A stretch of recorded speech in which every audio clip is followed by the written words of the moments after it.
बेटा मुझे पानी कौन पिलाएगा? पापा मैं पिलाती हूँ।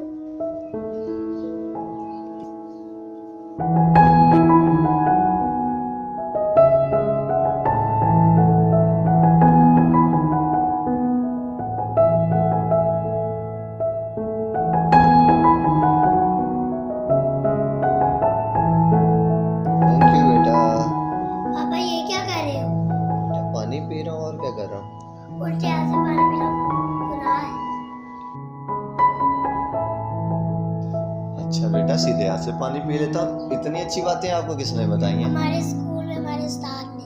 वाह जी वाह। और क्या बताया है तुम्हारे उस्ताद ने? हमारे उस्ताद ने बताया नबी ने फरमाया है सीधे हाथ से पानी पीना सवाब है। शाबाश। लो बेटा हम सीधे हाथ से पानी पी लेते हैं। अच्छा और क्या बताया है बेटा तुम्हारे उस्ताद ने? हमारे उस्ताद कहते हैं बड़ों का अदब करना चाहिए और माँ बाप की इज्जत करनी चाहिए। शाबाश मेरे बेटा, बहुत अच्छे बेटा। अपने उस्ताद को मेरी तरफ से शुक्रिया अदा करना। ठीक है बेटा, चलो जाओ, शाबाश। अस्सलाम वालेकुम नाज़रीन। मेरा ख्याल है अगर हमारे स्कूल के अंदर तालीम के साथ साथ तरबियत भी दी जाए तो मुझे लगता है कि हमारा माशरा बहुत जल्द तरक्की कर जाएगा। और नाज़रीन ऐसी मज़ीद अच्छी अच्छी वीडियोस देखने के लिए हमारे चैनल को सब्सक्राइब करना मत भूलिएगा। मिलते हैं नई वीडियो के साथ, नए सबक के साथ।